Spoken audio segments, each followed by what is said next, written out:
Welcome, everybody, and thank you so much for joining us today for this webinar, Simplified Pension Participant Management. I'm Carlene Gilmore, the Director of Marketing here at PBI Research. Thank you, Carlene, and welcome everybody today to our CertiCensus webinar. We're very excited to bring you guys this. I think this is probably our fourth time doing this webinar and a little more information for everybody. It's something that it is catching a lot of eyes and a lot of attention in the last 6 months.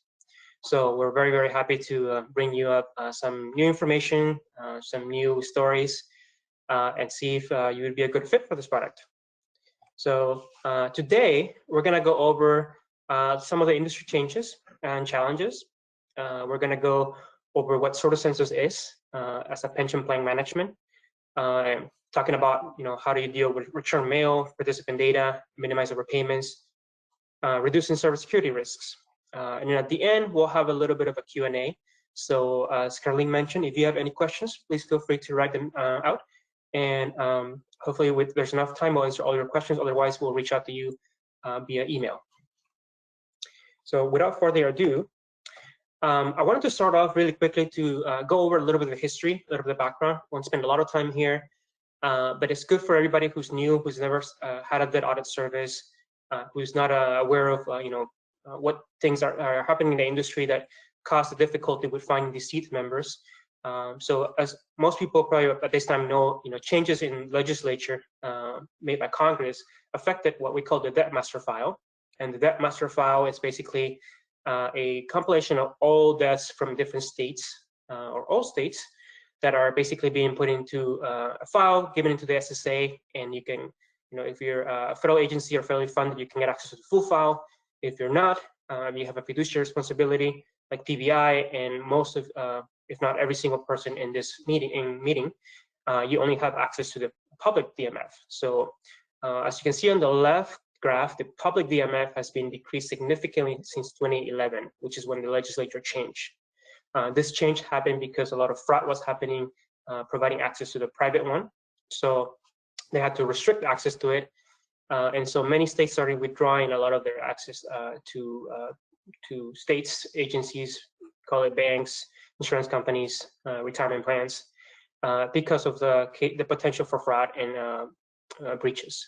So since 2011, you see the decrease in deaths that were reported by the source has decreased significantly.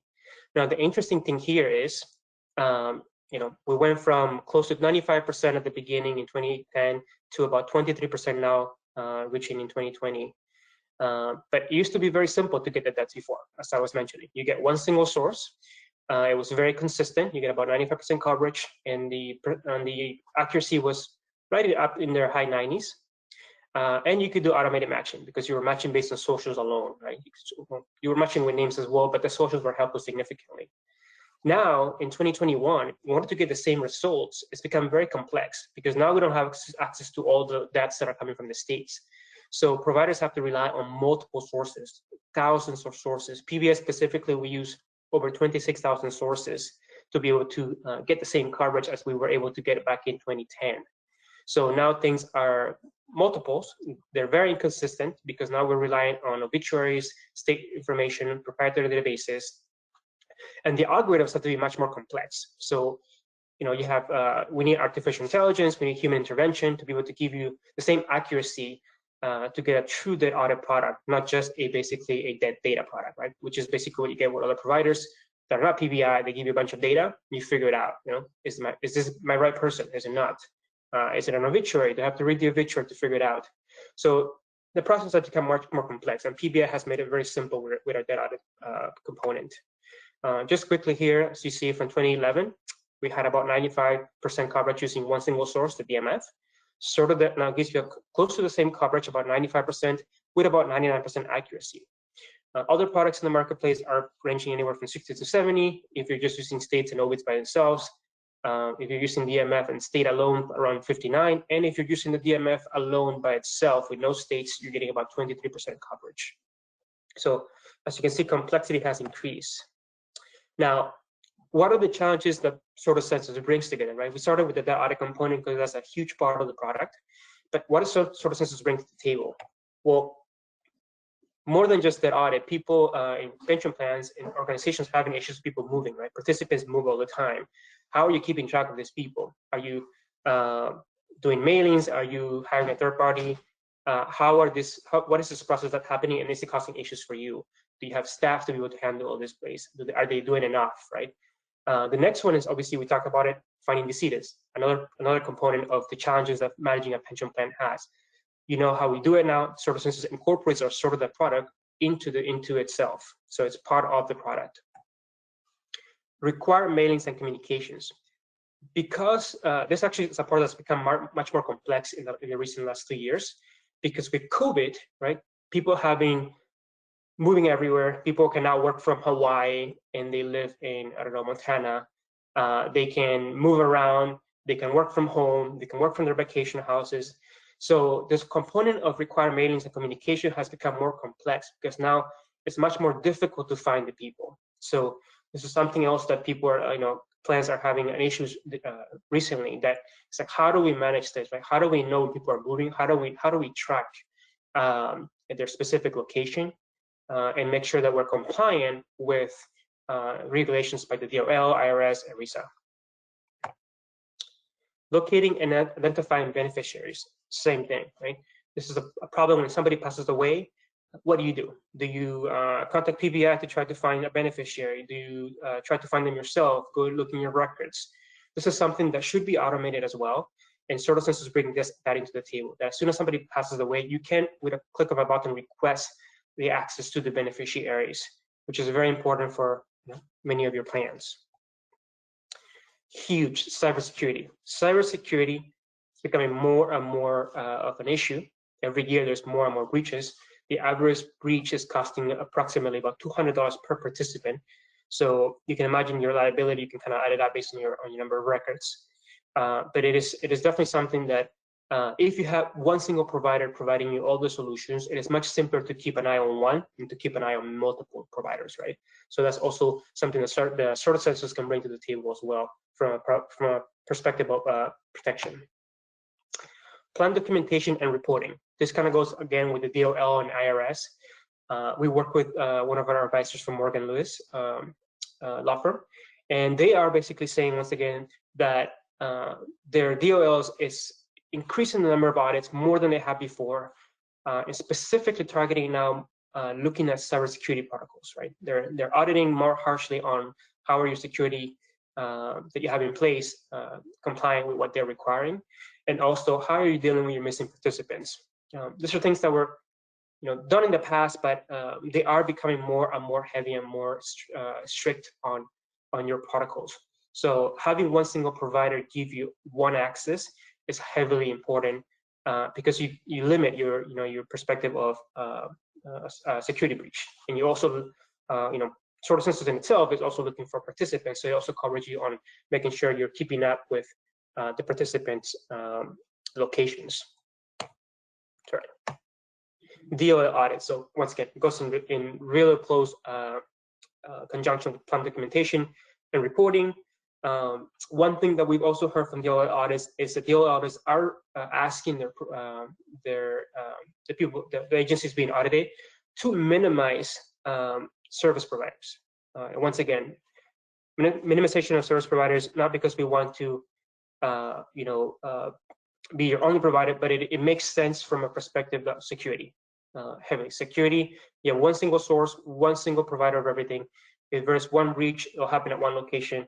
Knock on wood, we've never been breached, but it is much more easier to keep an eye on one single provider than to keep an eye on 10. And staffing and resource constraints, obviously, right? I mean, with pension plans, the bigger they get, keeping the administration up to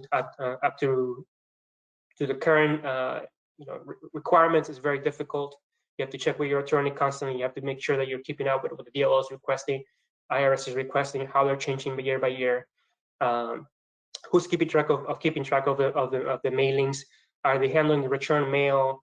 Are they making the calls, searching the online? Are they recording all this, and where are they storing it? And how is it easier for them to make sure that in case of an audit, you do have a place where you can put everything, or look in one single place to be able to manage the audit, right? This is just a quickly a aspect of what's happening in the industry, right? The risk is definitely high. It's happening across multiple areas. You have agencies making overpayments. You have service security breaches. In the last 3 months, we've seen a significant number of accounts, not PBIs, but across the nation, still experiencing breaches, and also a lot of accounts that are still experiencing overpayments and that are being part of the news. And that's what we're trying to help to make sure we minimize the reliability and keep track of your entire plan in one single location. So how does CertiCensus work, right? So CertiCensus, in essence, is very simple. We grab your participant pool, and the first thing that we have to do is clean your population. We have to make sure that your population data is up to date, because like you said, garbage in, garbage out. If your socials are wrong, if your names are wrong, people got married, divorced, if people are moving, if people date of birth are off by a date, by a month, that can affect not only that audit component, but also the location of the member. So the first thing that we do when we get a file, CertiCensus, is we clean the file and make sure things are up to date. We do the debt audit on the file, and then it recurrently goes on a weekly basis, very similar to the sort of debt component that some of you might already have. But this takes it a step farther, right? Now, if people are deceased, you can request for beneficiary searches, and they're part of the product. You don't have to pay extra. You don't have to budget for more projects. It's just, you just request them. Address verifications. We do quarterly searches, right? It's very important for us to keep track on those people as much as we can. The longer you wait, the more hard it is to find them. You wait a year, 2 years, they're moving everywhere. Where are they? You end up with all these addresses and you don't know which is the right one. So we're keeping an eye on them on a quarterly basis. We make sure that we're on top of the member. And a lot of you have the question, well, JC, what happens when somebody moves? We can only change information from our members if they notify us personally, or they themselves have basically said that they moved. So CertiCensus has worked around this as well, because as soon as we know and we catch that somebody has potentially moved, we get a red flag that somebody's changed addresses. We do a mailing to this member to make sure we verify that that member has definitely moved. So we kind of check that box right there. When we provide the address back to you, we've already checked the member that it is an accurate address. So that covers that. And then also we do your annual funding notices. Sometimes very important for many agencies, because now we have the correct addresses, because we're checking on members constantly. It makes sense for us to also handle your annual funding notices, because it's very simple. We have the correct information now. We can do the mailings. And if there's return mail, we can also manage those, and we can go and put them back in the cycle of keep tracking on them, keep searching with them, and that way keeping you compliant with any of the DOL and IRS regulations. So it makes it very simple to have one single centralized platform where you can keep track of this information. And in case of an audit, you just go to the platform and download the reports, and it shows them, here's my member. This is all the information that PBI has found out over the past years. Every address they move, their alive debt status, if there are any name changes, any beneficiaries tied to the member, if you requested them. So it just makes it very simple. Once again, I can't emphasize as much as I can on the security aspect, because all these things are being put in one single location. You don't have to outsource this to 10 different service providers, which causes you 10 potential breach scenarios, right? With here, you can just put all the information in one source. We are extremely diligent when it comes to security. We do handle some of the biggest agencies in the country, from either life insurance, government, corporate. So we definitely put security number one in our priorities. Here's a little of the platform and how it looks, right? So a lot of you have potentially looking, okay, how does this platform look? And this platform actually just went into effect just a couple weeks ago. But this is how the CertiCensus platform will look if you log in. And it's very simple. Once again, you log in and you keep track of your members. It shows you how many members have been assessed as deceased, how many are still alive and being looked, how many addresses have been verified, how many are in search status, how many have been not been found. And this basically goes in a cycle, right? We don't stop. We keep looking for the members as the DOL and IRS have requested. because you do a one search a year doesn't mean that you stop searching for them for the next 5 years. You're supposed to constantly be searching for these members. And for us, we do it on a quarterly basis. It makes sense because people do move around anywhere from 20 to 30% every year. So we want to make sure that we're not looking at 3 addresses at the end of the year if the member was moving constantly. We want to make sure we're diligent. And also you have your required mailing, right? And you can see here if how many mailings did we send, was there any return mail, are there any still being waiting to be responded to? It's very intuitive. You go in there, you can keep track of everything in one single location. And it's, once again, the word simple. It becomes very simple, and then you're compliant with the regulations. The reporting part of it, you have multiple aspects of reporting. You can create reports based on just the debt audit, on addresses, on locate projects, on beneficiaries. You can do comprehensive reports. It is designed to basically provide you all the information you needed for specific projects internally. In case of the audit scenario, right, you want to have this information at one click of a button, and that's basically what this provides you. To give you an example, I had a client that we were talking to a couple days ago, and she was trying to figure out, how much were they paying on mailings, and we were in camera, the same as we're here, and she's like, let me try to figure out. I know we pay this much in mailings, so she went to the file, tried to find it. I can see her looking for the files and everything. At the end of the day, she couldn't find the bill, right? And that's just one bill, right? When you get audited, you're supposed to have all these records for all of your members. So imagine how hard it is to be in an audit and have to figure out, okay, where did I put all the information? How many times did we call this missing participant? What happened to the return mail? You're gonna have to compile all that information for the auditors and show them that you did your due diligence. So if finding a one bill is hard for a client because they haven't seen it in 6 months, imagine how difficult it is for your team to compile this information together. And that's why CertiCensus was developed, right? Because it's very simple to put it all together. It's just in one single location, one click of a button. People can move into different positions. You can hire new people, and you can always see very simply in the platform what has happened in the past and going forward. Obviously, we'll train people on how to use it, but the point is there. Simplicity is key for CertiCensus. So without further ado, I will open it up for questions. Carlene, do we have any questions on the queue? Yeah, we did have a couple come in. So we'll start with the first one here. What is the turnaround time on the actual date of death and PBI notifying us? Perfect. That's a common question that we get constantly when they're looking at our debt audit product. Obviously, as I mentioned, that the debt audit product here is a part of CertiCensus as well, so it comes included. Usually, the turnaround time from the date of death to the date reported, depending if it's an obituary, they usually come within 5 to 7 days from the date of death. If there's no obituary for that member and it's only an SSA or state data, those could take a couple more weeks. But the good part of this is that PBI does have a database for obituaries that it's our proprietary database. So we're always adding new sources, and obviously obituaries do come a lot faster. So you do get a better response from death reporting from PBI because of our obituary system. Perfect. What is the cost of CertiCensus, JC? Another common question. The cost of CertiCensus varies. We have an average, but it's better to have. If you're interested in CertiCensus, you can contact one of our reps. You can contact me through the email or Carlene through the webinar questions. And then basically we'll assess your specific plan. We'll assess your record count. We'll assess the number of how your annual finding notices look. Are they one page? Are they multiple pages? Are they back and forth? Those take a little bit on the aspect of how price is determined.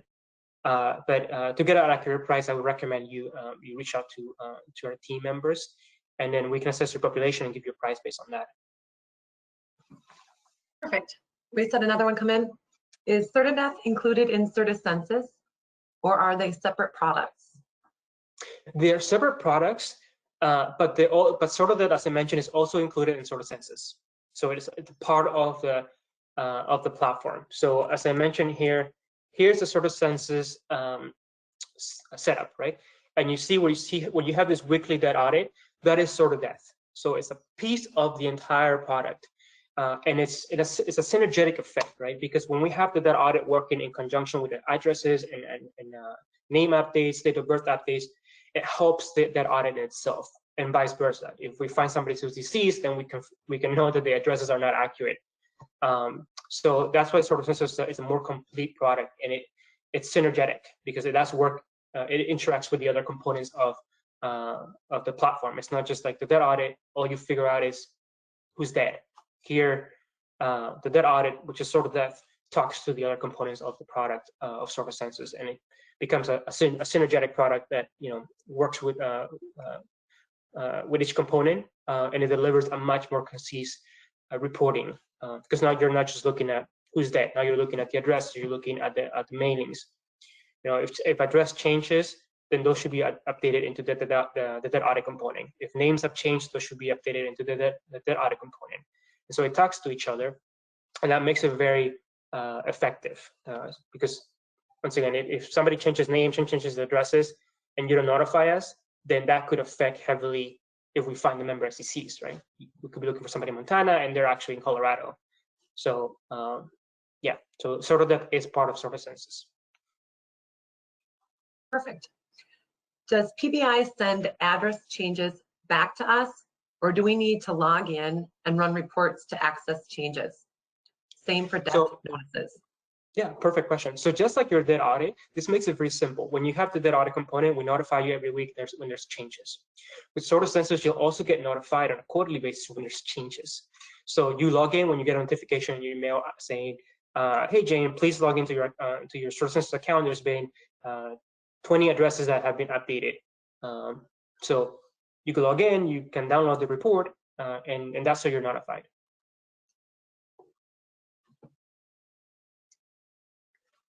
What is the frequency of reporting census changes back to the plan sponsor? And can you repeat that one more time, please? Sure. What is the frequency of reporting CertiCensus changes back to the plan sponsor? What is the frequency of CertiCensus reporting back to the plan sponsor? Yep. Yeah. So you have two different types of frequencies. So the reporting, right, based on the debt audit reporting will be on a weekly basis, while the address and data information will be on a quarterly basis. But however, if you're doing, mailings, for example, your annual filing mailings, those will be random based on the time that you decide to submit them or ask us to submit those. So there's different components, and so you'll get different types of based on the specific sector of the product. There'll be different reporting. And please correct me if I didn't answer that question right, because that's what I understood. Perfect. One more here. What type of information is provided on the beneficiary if a search needs to be done? Yeah. So if you request for a beneficiary, you do get our highest level of Benny search capability here with CertiCensus. So we are doing some very in-depth search for your member, and we're looking to find who are the relatives that are tied to this member, to your participant that just passed away. Is it a spouse? Is the spouse, are they still married? Are they divorced? What's their address? What's their phone numbers? Were there any kids? So we put a very detailed component report for you when it comes to the Benny search capability. It's not just a click of a button and, hey, here's who we find as linked, but there's actually some thought process behind it. Perfect. JC, we actually did have a couple more come in. Sure. Is there a limit to the number of people who can access our plan information via your site?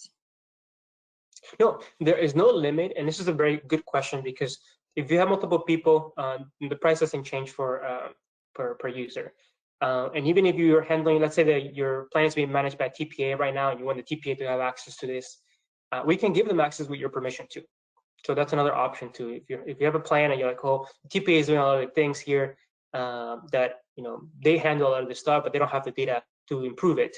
So you can contract with us, and then we can give the TPA access to your account too. So when the addresses are updated, they can know that when people are dying and they're stopping payments, they can know that. So you have flexibility with us. Another one. Do we need to contact you in order to make an address or Benny search? I'm sorry, let me restart that. Do we need to contact you in order to make an address or Benny searches? So if they are separate from the population that are already being run in a CertiCensus platform, you don't, because those are all automated. So the whole system's already looking for addresses. If something's changed, we'll let you know. If you need to do a Benny search, you go into the platform, you just click and request it through the platform. The only times you would have to reach out to a specific rep would be in case this is a population or members that are not in the CertiCensus population.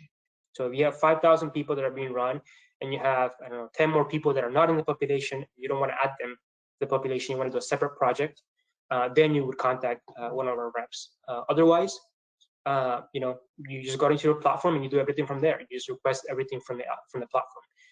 It is made like that, so it's much more simple, right? So you get immediate response as opposed to you coming to me having to contact the account manager calling you, having to set it up. With CertiCensus, if the people are in the population, you go there, you click buttons, and you get the work's being done after that. Perfect. What is needed from a client to get started? Yeah. So to get started with CertiCensus is very simple. We need a contract, first of all, and we need a file. And the file needs to have your socials, first names, middle initials, or middle names optional, last name, date of birth, the last known address of the member. You can have beneficiary information as well, and some more optional options to that. You can choose to enter into the file. But once we have the file, we upload it into our system. There is an intro call with one of our account managers, and they'll walk through your file, make sure that everything looks accurate. They'll generate to your annual funding notice, so it's ready for when it needs to be used. And you can access those and edit them to the platform as well. So you can save them, you can store them, you can upload many of them. It's very intuitive and very simple to navigate. So yeah, once we have the file and a contract, that's basically it. We get working on it. Perfect. JC, I believe that is all of the questions that we have. So with that, I just want to say thank you to everybody who has joined us today. The webinar, as I mentioned earlier, was recorded, and we will send it out within 24 hours of this event. Thank you so much, and have a wonderful day. Well, thank you, everybody. You have a wonderful day.